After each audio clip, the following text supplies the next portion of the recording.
I have two brief questions I'd like to ask, if I may.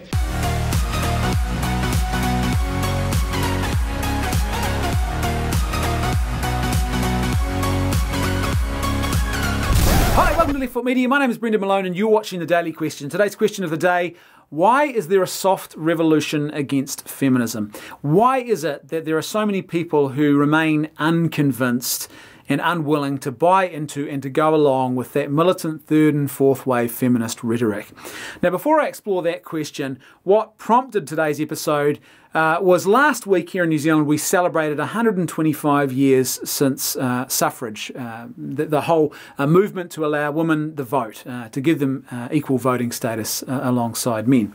And so there was a lot of articles, a lot of media content, a lot of focus on that, and celebrations and commemorations and all sorts of stuff.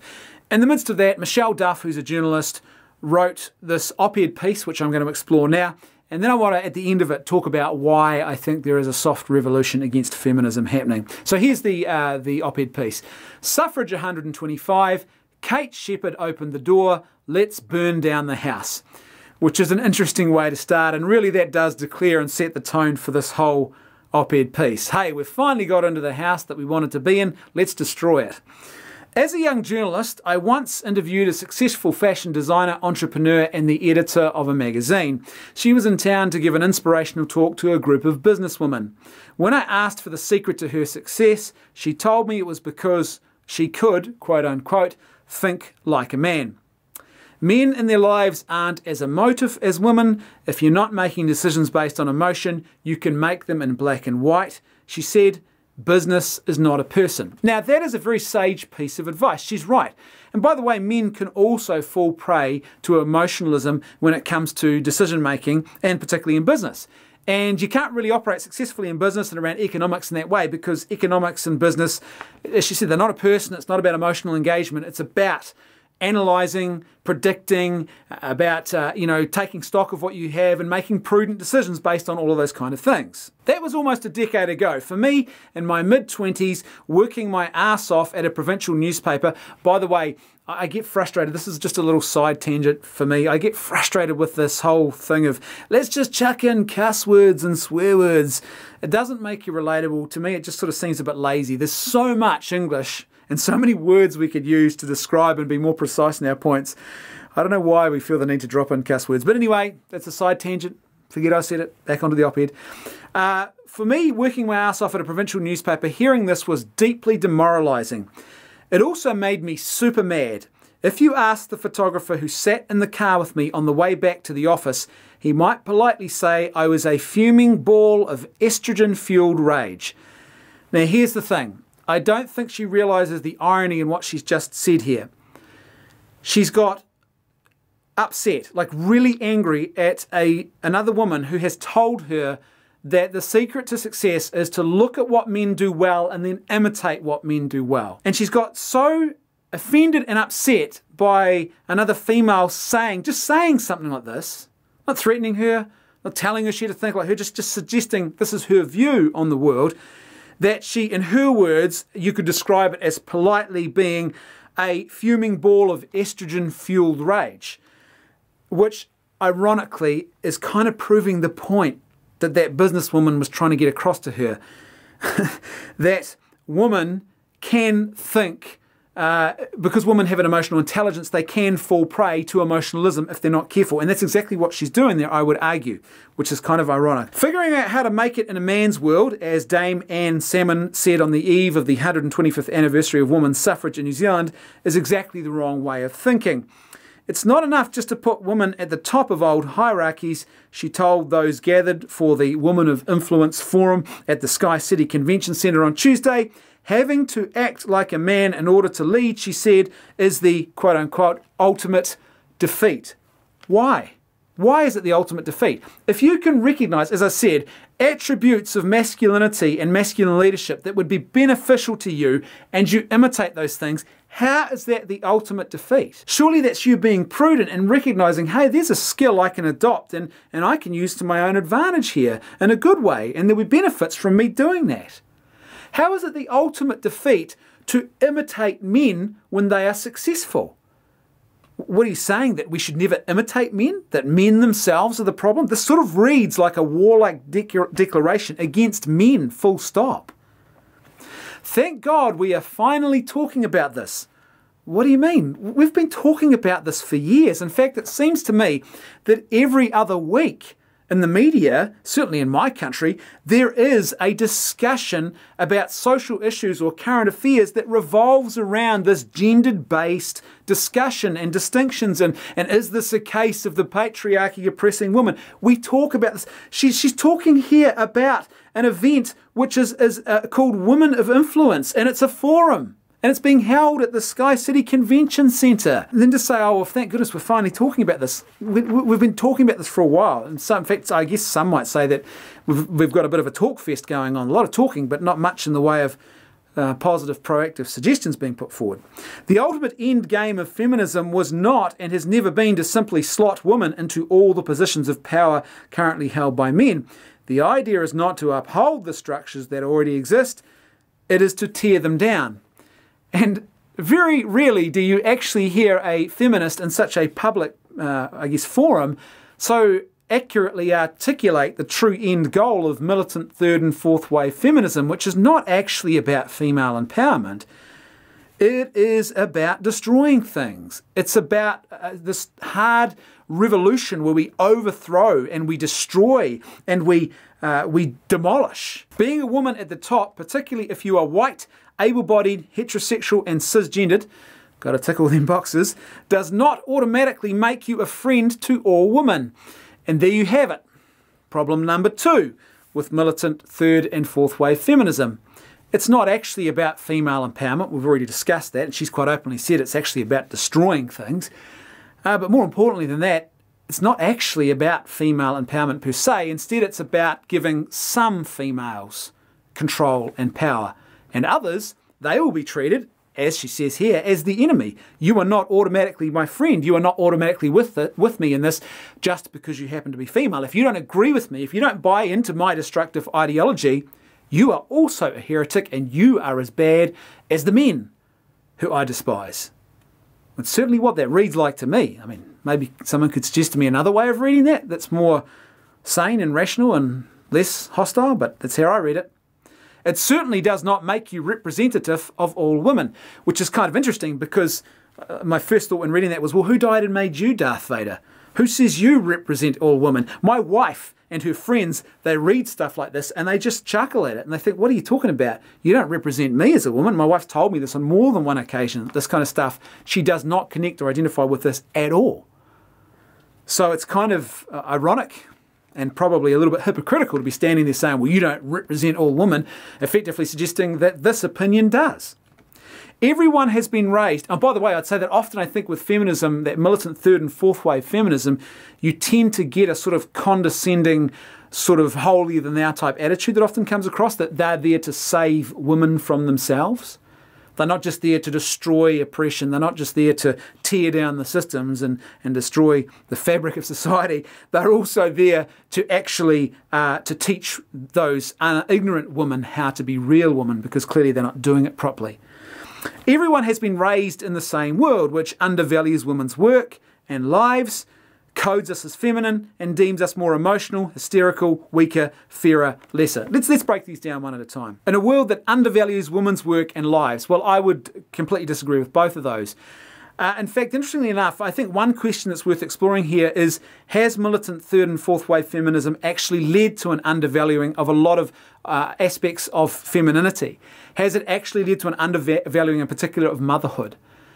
For example, at the moment, where there's a sort of big focus on the fact that our Prime Minister, female Prime Minister, she's just had her first child, literally just weeks ago had her first child.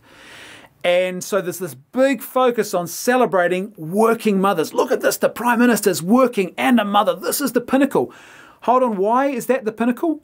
Why don't we actually celebrate motherhood? Isn't that the more profound and beautiful pinnacle that she's climbed? Isn't that the more important mountain that she finds herself on top of right now? But no, we celebrate the working mother. It's like, well, why not just celebrate motherhood and mothers without the working part? And I would argue that the reason is because of this sort of militant feminist thing that, you know, somehow we've got to have women working and that's how they're going to find their empowerment. So has feminism actually undervalued the female otherness and the female contribution to society, ironically? And certainly I would say that it's very questionable to suggest that female lives are not valued the same as men. So first of all, in law, that's not true. If you kill a female, you're not treated any differently than if you kill a male. Secondly, you go back through human history, and what has been the common trait? This idea that men would sacrifice their very selves, their very lives, in order to save females.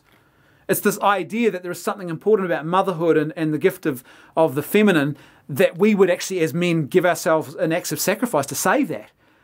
I don't think that indicates that we view women as lesser, does it? I mean, you might not like that view of the world and that vision of how things should operate, but it doesn't indicate that we see you as lesser. In fact, when there's a war that breaks out and you have to conscript soldiers, who gets conscripted? It's the men. It's not the women. Men's lives are treated as being, effectively, as being disposable in that way. They are the ones who can go off and fight the war and become cannon fodder. Females don't get conscripted. So that doesn't actually indicate at all. Instead, it indicates that we value motherhood and female lives and the feminine gift that they bring to the world. And we say, well, it's more important. We don't do that to females, or we're willing to sacrifice ourselves because we don't see their lives as being lesser at all.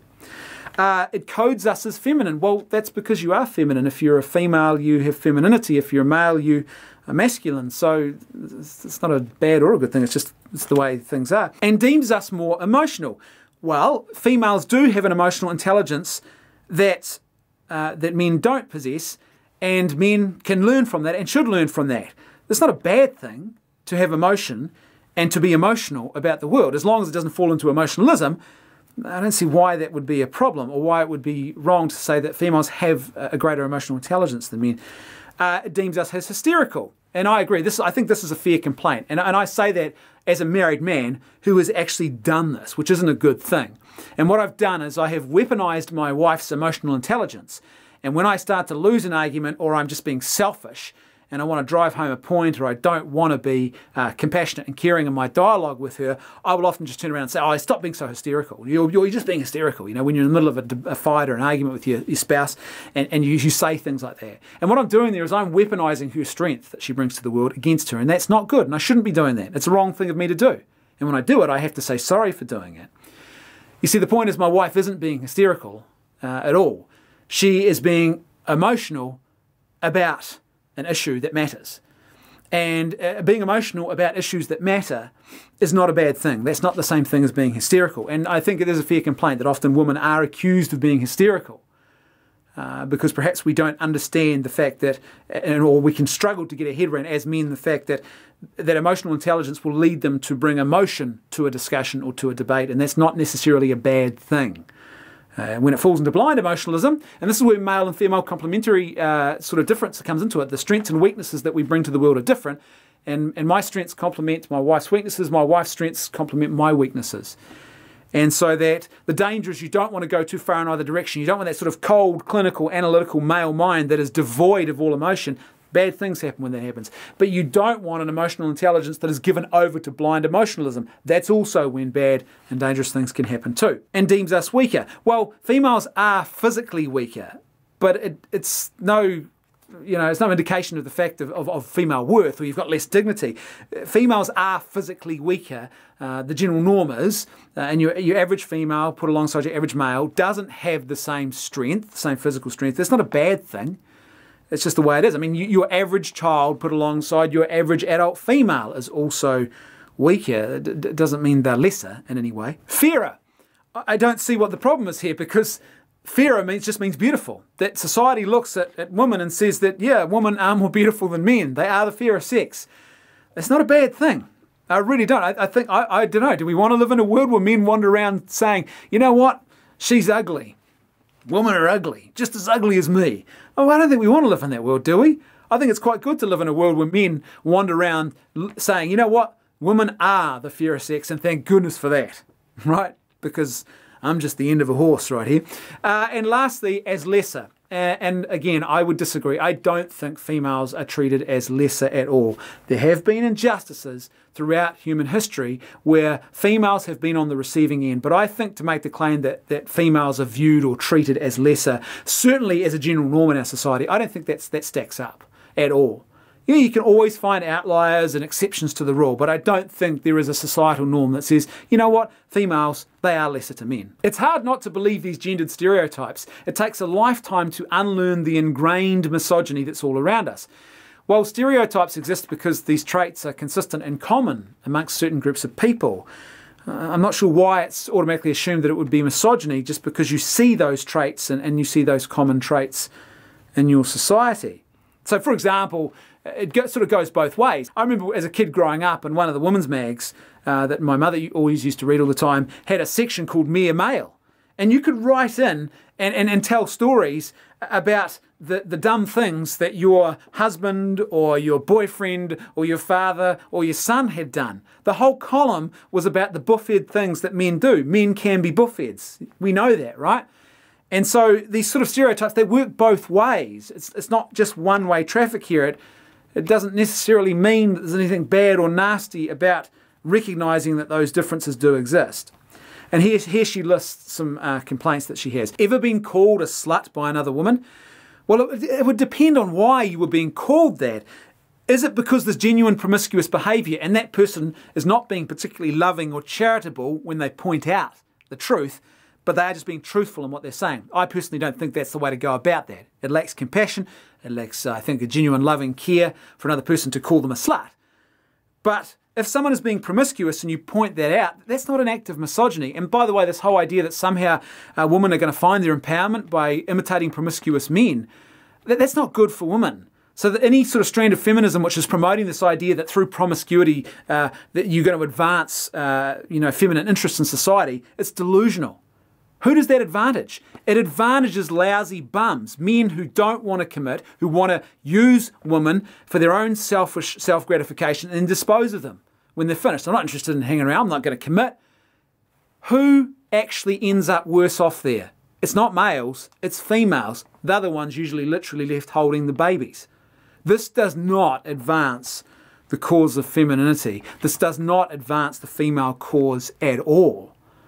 You know, you're now celebrating and enshrining a behaviour that once upon a time a group of predatory or dysfunctional men would be rightly socially criticised for. And we would say, what's wrong with you? Why can't you commit? You need to actually take responsibility, in these areas. It's not good for you to be using women in this way. And now these men are going, oh, great. And they used to criticise my bad behaviour. Now they've enshrined it and they celebrate it. And they're saying it's a good thing. Yeah, I can do this. It's not really an advantage for females at all. Have you ever been denied more flexible work hours around childcare by a female boss? But why? Is it because the workplace can't actually be that flexible in that way? Because men are often denied by male bosses things that they want to do around their family life as well. Because workplaces have a particular set of goals, and sometimes, and I'm not saying this is always a good thing, and I think we do need to evaluate as a society the priority we place on economic success over fatherhood and motherhood and that level of success in our society. However, workplaces have a set of goals that are different from what family life is, and often the two clash. And so just because you've got a female boss who's saying, well, I can't make this work around what you want, it doesn't necessarily mean that this is an act of misogyny or patriarchy at all. Right? It doesn't mean that at all, because as I said, there are male bosses who do the same things to males. And quite possibly it's a much bigger and deeper issue that you're exploring there. Maybe the two things cannot be made to marry up as easily as we would like them to, and maybe it's not actually, in the best interests of females to burden them with both the challenges of motherhood and the challenges of trying to make it in the marketplace as well at the exact same time. Maybe no one's meant to be doing that. Secretly coveted men's praise over women. So have you secretly coveted men's praise over women's? Again, that's just ordinary biology at work. You know, one of the hallmarks of the classic male midlife crisis is they go and do things to try and make themselves believe that they are still attractive to women. You know, they haven't lost their attractiveness and that females still find them attractive and interesting. Why do they do that? Because there is a bit of a biological imperative there in men, and the same is true for women. And the whole idea that the opposite sex would actually find us interesting and appealing.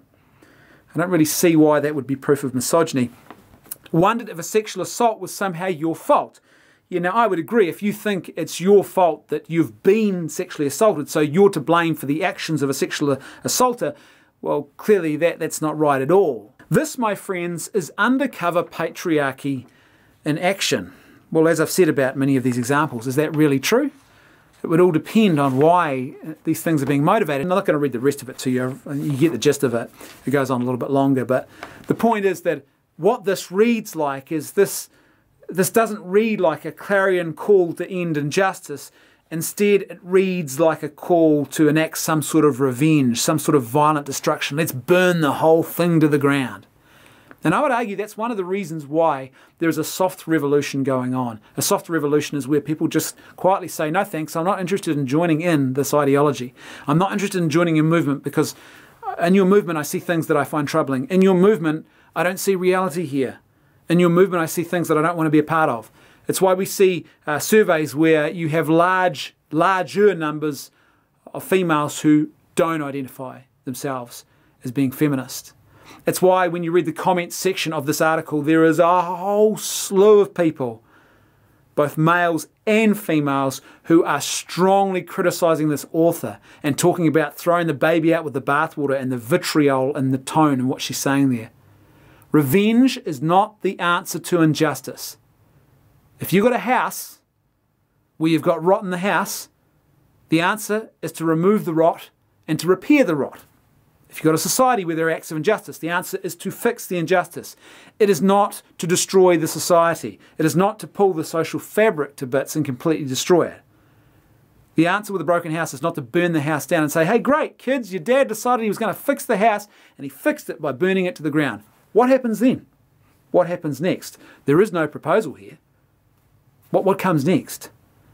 And I have a hard time trusting someone who is willing to say that this is all about some sort of act of destruction and that we're going to treat certain females as actually being our enemies, that they would actually have our best interests at heart when they began to propose how this new house they think we should rebuild in its place, because I'm assuming they think we should rebuild something new here. I would have a hard time trusting that they're actually going to build a house that's worthwhile and worthy of actually living in. As per usual, I'd love to hear your thoughts, so please let me know what you think in the comment section below. And if you like the content I'm creating and you'd like to see more of it, then please support me on PayPal or Patreon. There's a link for both in the video description below. That's right, I can hear my theme music too. I'll see you tomorrow on The Daily Question.